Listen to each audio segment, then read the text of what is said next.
నమస్తే, నేను మీ Gopi. Welcome back to our channel. So ప్రస్తుతం మనసరికి బీఆర్ఎస్ భవన్ దగ్గర అయితే ఉన్నాము. ఇక్కడైతే ఒక గంట సేపటి క్రితం అయితే బాగా ఉద్రిక్తత నెలకొని ఉంది. నిన్న జరిగిన ఏదైతే గొడవ ఉందో, ఎవరైతే అరకపూడి గాంధీ వర్సెస్ కౌశిక్ రెడ్డి వంటి గొడవ ఏదైతే తీవ్ర ప్రభావం ఇంకా ఎక్కువైతా ఉంది. ఈరోజు అయితే మినిస్టర్ ముట్టడికి బీఆర్ఎస్ శ్రేణులు అయితే ఈరోజు రావడం జరిగింది. సో వాళ్ళతో మాట్లాడదు ఎందుకు వచ్చారు, వాళ్ళిద్దరి మధ్య పర్సనల్ గొడవలకి మీరెందుకు కారణం అని వాళ్ళని తెలుసుకుందాం. సో హాయ్ అండి. ఆయన సో ఎందుకు వచ్చారు మీరు? ఈరోజు ఎందుకు వచ్చామంటే మనకు ప్రజెంట్ ఈరోజు కారణం ఏంటంటే మనకి నీట్ నుంచి నోటిఫికేషన్స్ అన్ని కౌన్సిలింగ్ అన్ని ఈరోజు లాస్ట్ డేట్ అన్నీ అయిపోయినాయి. కాకపోతే మనకు తెలంగాణకు సంబంధించినవి మాత్రం ఇంకా పెండింగ్లోనే ఉన్నాయి. మన తెలంగాణలో ఇప్పుడు మెడికల్ సీట్లు 8,915 సీట్లను పెట్టి తెలంగాణని మెడికల్ ఏమంటారు మెడికల్ ఫ్యాక్టరీగా డాక్టర్ల ఫ్యాక్టరీగా తీర్చిదిద్దితే ఇప్పుడు దాన్ని నీరుగార్చే విధంగా ఈ కాంగ్రెస్ గవర్నమెంట్ అనేది దాన్ని మొత్తం నీరుగార్చే విధంగా చేస్తుంది. ఇప్పుడు అంటే అన్ని స్టేట్లలో కౌన్సిలింగ్లు అయిపోతున్నాయి, మన తెలంగాణలో మాత్రం కావట్లేదు. అట్లాగే మన విద్యార్థులను గొంతు కోసే విధంగా వాళ్ళకి తూట్లు పొడిచే విధంగా జీవో నెంబర్ 33 తీసుకొచ్చారు. అది వెంటనే రద్దు చేయాలని మేము గవర్నమెంట్ని డిమాండ్ చేస్తున్నాం. దానికోసం ఈరోజంతా బీఆర్ఎస్ నాయకత్వంలో మినిస్టర్స్కి ముట్టడికి బయలుదేరుతాం. ఆ తరుణంలో వచ్చి పోలీసులందరూ అరెస్ట్ చేసి తీసుకెళ్తున్నాం. ఓకే, వాళ్ళు ఏమంటున్నారంటే, మీరు ఎవరైతే ఈ కౌశిక్ రెడ్డి గాంధీ వర్సెస్ మధ్య గొడవ జరుగుతుంది, ఈ గొడవని ఇంకా పెద్ద ఎత్తున ఉద్రిక్తత చేపట్టాలని మీ అందరూ ఈ నాటకం ఆడేస్తున్నారని చెప్తున్నారు. దానికి మేమంటాం, అది నాటకం ఆడనీకే స్టార్ట్ చేసింది ఎవరన్నా? దీని అందరికి మెయిన్ కారణం కుట్రదారి ఎవరంటే సీఎం రేవంత్ రెడ్డి. ఎందుకంటే ప్రతిపక్షానికి ఇవ్వాల్సిన పోస్టుని ఆ పార్టీలో మొన్న అందరినీ జాయిన్ చేపించుకొని ఇంటికి పిలిపించుకొని కండవాలు కప్పించుకొని అంతే ఎమ్మెల్యే అందరూ కండలు కప్పించుకొని చేసుకొని ఇప్పుడు ఆయన ప్రతిపక్షానికి గెలిచిన పోస్టును ఆ పార్టీ పోస్టుకి ఇచ్చేసి ఇప్పుడు మళ్ళీ ఉల్టా ఏంటంటే ఆయన ఏమంటారంటే మేము టీఆర్ఎస్లో ప్రతిపక్షంలోనే ఉన్నామని ఆయన ఉల్టా బనాయిస్తారు. మేమేమంటున్నాం, సార్ మీరు మా పార్టీలో ఉంటే మా కండవ కప్పుకోండి, మాకు ఏదో ఒకటి సమాధానం చెప్పండి, మీరు మా పార్టీలో ఉన్నారా లేదా? ఎందుకంటే మేము 3 సార్లు గెలిపించినాం, 3 సార్లు మీరు మా పార్టీలో ఉన్నారని గెలిపించినాం. ఎంత 154,000 ఓట్ల మెజార్టీ, దాదాపు 154,000 మెజార్టీతో గెలిచారు. దానికి కారణం ఎవరంటే బీఆర్ఎస్ కార్యకర్తలమే కదా. మాకు సమాధానం కావాలి కదా. మీరు కాంగ్రెస్లో ఉన్నారు, నిన్నమన్నాకే కాంగ్రెస్లో ఉన్నామన్నారు, ఇప్పుడు వచ్చి సడన్ నేను ప్రతిపక్షంలోనే ఉన్నా అంటే మేము అంటే నియోజకవర్గ ప్రజలందరూ దద్దమలా లేకపోతే వాళ్ళని మోసం చేస్తున్నట్ట మీ ఉద్దేశం ఏంది అనేది మాకు తెలియాలి. సో దానికోసమే ఇంకోటి కౌశిక్ రెడ్డి ప్రాంతీయవాదం లేపాడు, విధ్వంసం సృష్టిస్తున్నాడు అని చెప్తున్నాడు. బట్ అరకపూడి గాంధీ ఏంటంటే, ఇది కౌశిక్ రెడ్డికి నాకు జరుగుతున్న గొడవ, దీనికి పార్టీకి ఎటువంటి సంబంధం లేదని చెప్తున్నారు. దానికి మేము ఉంటాం. దానికి ఆయన ఆల్రెడీ ఆయన గాంధీ గారే చెప్పారు కదా, ఇది కౌశిక్ రెడ్డికి నాకు మధ్య ఉన్న యుద్ధం, వేరే వాళ్ళకి సంబంధం లేదు అని చెప్పాడు. అందుకే ఆయన ఏమన్నారంటే, నేను తెలంగాణలో ఉన్నాను, వ్యక్తిగతంగా విమర్శలు మాత్రమే తప్పితే ప్రాంతీయతను విభేదించడం కానీ పార్టీ పరంగా కానీ అవన్నీ ఏం కాదు. వ్యక్తిగతంగా ఆయన దూషణలు చేసిన తప్పితే ప్రాంతీయతను రెచ్చగొట్టే విద్యాభంగా అయితే అసలు కాదు. ఆయన ఆల్రెడీ చెప్పాడు కూడా. అంటే మీ ఆంధ్రోళకి ఇక్కడ ఏం పని, మీ ఆంధ్రోళన తరిమేస్తాం అన్నట్టుగా మాట్లాడుతున్నారు, తోడగొడుతున్నారు. దానికి ఏం చెప్తాం మరి? తొడగొట్టింది అంతా వ్యక్తిగత దూషణలో మాత్రమే. ఆయన ఏంటంటే ఇంటి మీదకి గుండాలను వేసుకొచ్చి ఒకటి మాట్లాడదామంటే, ఇప్పుడు కౌశిక్ రెడ్డిని హౌస్ అరెస్ట్ చేశారు, ఈయనను హౌస్ అరెస్ట్ చేశారు. ఆయన బయటికి రానియకుండా హౌస్ అరెస్ట్ చేసాడు ఏంది, ఈయన కాన్వాయ్ పెట్టుకొని సెక్యూరిటీ గార్డ్ లాగా 100 మంది 30 కాన్వాయ్లు వేసుకొని 30 కార్లు వేసుకొని వచ్చిండు. అంటే పోలీసులు కూడా గవర్నమెంట్కి తొత్తు కాస్తున్నట్టే అర్థం కదా. సో వాళ్ళ అండ చూసుకొని వీళ్ళు మెయిన్గా వచ్చిండు, ఇంటి పైనకి వచ్చి దాడి చేసిన టైంలో ఆయన వ్యక్తిగత దూషణ చేసిండు, అంతేగాని ప్రాంతీయత విభేదన సృష్టించడానికి కాదు. అంతే. అంటే వ్యతిరేక పార్టీ వాళ్ళు ఏమంటారంటే, ప్రాంతీయతను కేవలం రెచ్చగొడుతున్నారు. Last time urban area voting మొత్తం కేవలం ఆంధ్ర వాళ్ళ ఓటింగ్ వల్లే మీ తెలంగాణలో కేసీఆర్ గెలిచాడని చెప్తున్నారు. దానికి మేము ఉంటాం. అట్లేం లేదన్నా, మేము అందరి సమానమని చూస్తాము, ప్రాంతీయత భేదం ఏం లేదు. కాకపోతే మనం తెలంగాణలో కాబట్టి ఫస్ట్ ప్రియారిటీ తెలంగాణలోకి ఇద్దామని ఉంటుంది తప్పితే అందరు, ఎందుకంటే 29 రాష్ట్రాల జనాభా అంతా మన కాన్స్టిట్యూన్సీ శేర్లింగంపల్లిలో ఉంటుంది. అట్లానే అందరినీ దూషించలేము కదా.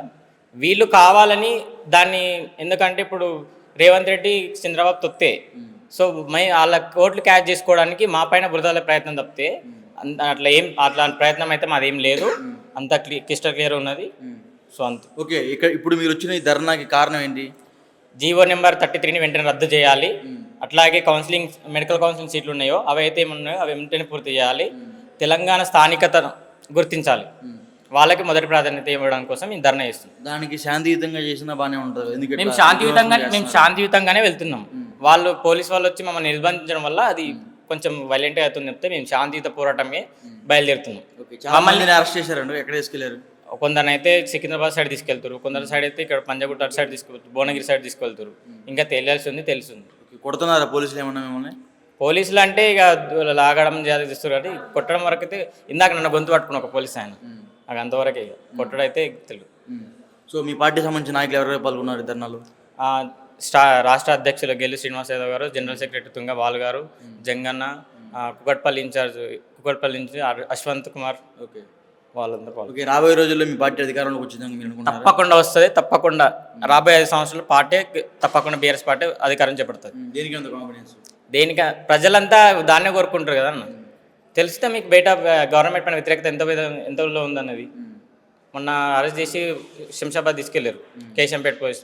అక్కడ చూస్తారు కదా ఎంత విధ్వంసం సృష్టించారు ప్రజలు. మాకు ఆ నమ్మకం చాలు. పక్కా గెలుస్తాం. నెక్స్ట్ తెలంగాణ రాబోతుంది, బీఆర్ఎస్ ప్రభుత్వం రాబోతుంది. జై తెలంగాణ. ఓకే, మీరేం చెప్తారండి ఈ ధర్నా మీద? మాకొకటి ఆకాంక్ష, రేవంత్ రెడ్డికి సూటిగా నేను ప్రశ్నించే నా ఒకటి, ఫస్ట్ ఉద్యమకారులకు 250 గజాలు ఇస్తా అన్నది అది ఎందుకు తప్పుకున్నావు రేవంత్ రెడ్డి? ఫస్ట్ మాకు నెరవేర్చింది. ఉద్యమకారులను నువ్వు సంకలేసుకొని తిరుగుతా అన్నావు, ఇప్పటి వరకు మమ్మల్ని తీసుకోవట్లేదు. మేము ఉద్యమంలో తిరిగి ఇప్పటి వరకు మేము ఉద్యమకారులతోనే ఉన్నాము. ఉద్యమకారులు మేము మా వెంట మేము తిప్పుకుంటామని చెప్పి ఇప్పటి వరకు తిప్పుకోవట్లేదు. ఎందుకు? దేని గురించి? ఎన్ని అరెస్టులు చేసినా ఎన్ని చేసినా. ముఖ్యంగా ఈ ధర్నా గురించి మాట్లాడుకుంటే కౌశిక్ రెడ్డి అదేవిధంగా అరకపూడి గాంధీ మధ్య ఈ గొడవ ఎప్పుడు చల్లారుతుందంటారు? అరకపూరి గాంధీకి కౌశిక్ రెడ్డికి ఎట్లాంటి వేదాంతాలు లేవు. ఒకటే ప్రశ్న, ఒకటి, ఆయన రెచ్చగొట్టిండు అరకపూరి గాంధీ. కేవలం సీఎం రేవంత్ రెడ్డి రెచ్చగొట్టిపించిండు వాళ్ళతోని. మా పార్టీ నుండి ఆయన వాళ్ళకి పోయిండు కాబట్టి ఢిల్లీలో ఉండి చక్రం తిప్పినట్టు తిప్పుతుండు.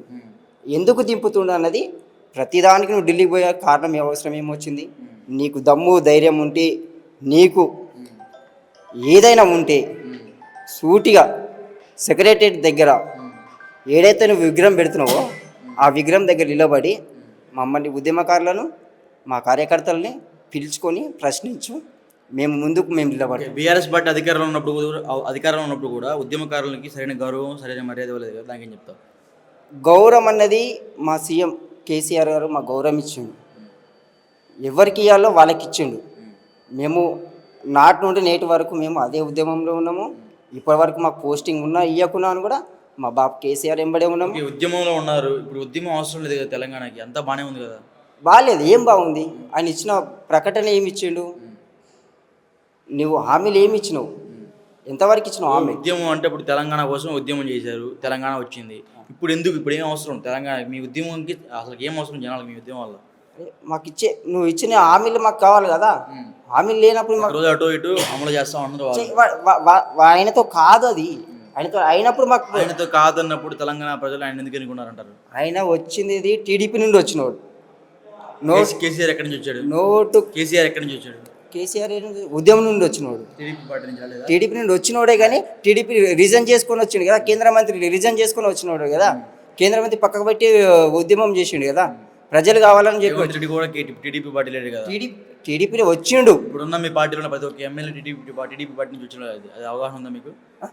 ఇప్పుడున్న ప్రతి ఒక్క ఎమ్మెల్యే మీ పార్టీలో టీడీపీ పార్టీ నుంచి వచ్చిన అది అవగాహన ఉందా? ఉంది.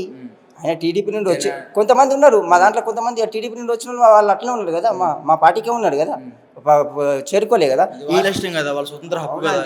ఇప్పుడు వాళ్ళు పోయిన 10 మంది ఏ రకంగా పోయిను? మా పార్టీలో గెలిచి వాళ్ళు పోయిరు కదా, రిజైన్ చేసి రమ్మని చెప్పండి. ఇప్పుడు బై ఎలక్షన్ పెట్టుకోమని, బై ఎలక్షన్ పెడితే మేము గెలుస్తామా వాళ్ళు గెలిస్తే మేము పోటీగా మేము నిలబడతాం కదా. రిజైన్ చేయమని చెప్పండి. అరే వాళ్ళకి అవసరం ఉంది కదా, మా పార్టీ నుండి గెలిచిండు, మా పార్టీలో రిజైన్ చేసుకోమని చెప్పు. ఇంకా మీ పార్టీలో స్పష్టత ఇస్తున్నాడు లేదు, మా పార్టీలో ఉన్నాడని చెప్పి మాకు కండవ కప్పుకోమని చెప్పు, ఇదే గులాబీ జెండా కప్పుకోమని చెప్పండి. మేము అప్పుడు మా పార్టీ మనిషి అని చెప్పుకుంటాం. అప్పటి వరకు మాకు కాదు కదా. గొడవ సీఎం రేవంత్ రెడ్డి మమ్మల్ని పిలుచుకోమని చెప్పండి, ఉద్యమకారులు అందరినీ అండగా నిలబడతా అని చెప్పి ఏదైతే ఏ టైం అయితే మాకు హామీ ఇచ్చిండో ఉద్యమకారులకు, అదే మరి మున్నూరు రవిని ఎందుకు తీసుకున్నాడు? మున్నూరు రవి ఎక్కడైనా మాతో ఉద్యమకారుడే కదా. మా ఉద్యమకారుని తీసుకొని నువ్వు సంకలేసుకొని ఎందుకు తిరుగుతున్నావు? ఎమ్మెల్సీ ఇచ్చినావాను? ఏమి ఇవ్వలే కదా. ఎమ్మెల్సీ ఇస్తా అని చెప్పినావు, ఏదో ఇస్తా అని చెప్పినావు, ఏమి ఇవ్వలే కదా. మా పార్టీలో ఉన్నోళ్ళని నువ్వు తీసుకొని ఇవాళ సంకలేసుకొని తిరుగుతున్నావు. కొడంగల్లా ఒక్కొక్కని తొడలు విండుకొని కూడా ఓట్లు వేయించుకున్నావు. నీ తమ్ముడు నీ అన్న. ఓకే. ఈరోజు ఈ రకంగా ప్రతి ఒక్క అమ్మాయికి ఇబ్బంది అవుతుంది అక్కడ. ఎందుకు అవుతుంది?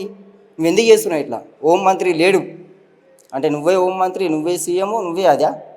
నువ్వు సెక్రటరియట్ నువ్వు ఎందుకు గేట్లు వేస్తే మా సెక్రటరియట్లోకి పోతే ఫోన్లు గుంజుకుంటావు? ఎందుకు గుంజుకుంటావు? కారణం ఏంది అంటే మేము అధికారులకు పోవద్దా? ఎందుకు పోవద్దు? కారణం ఏంది అంటే నువ్వేనా? నువ్వే అధికారివా? నువ్వే సీఎమా? ఇవాళ ఉంటాడు రేపు పోతాడు సీఎం అనేటోడు. అధికారులు అయితే కావాల్సిందే కదా. మేము అధికారుల దగ్గర పోతే అధికారుల దగ్గరికి ఎందుకు పోనీ చేయట్లేదు? అది కావాలి మా ప్రశ్న. చూసాం కదా, ఇక్కడైతే తీవ్ర ఉద్రిక్తత అయితే గత అరగంట క్రితం అయితే ఇక్కడ తీవ్ర ఉద్రిక్తత నెలకొంది. అందులో భాగంగా కొంతమంది అయితే మనతో మాట్లాడడం జరిగింది. సో వాళ్ళందరూ ఏమంటున్నారంటే జీవోని ఏదైతే మెడికల్ సీట్కి సంబంధించినవో అవన్నీ మాకు రావాలి, త్వరలో కౌన్సిలింగ్ జరగాలని వాళ్ళైతే ఇక్కడ ఈరోజు అయితే ధర్నా చేపట్టడం జరిగింది. ఈ ధర్నాలో కొంతమందిని అయితే పోలీసులు అయితే అరెస్ట్ చేసి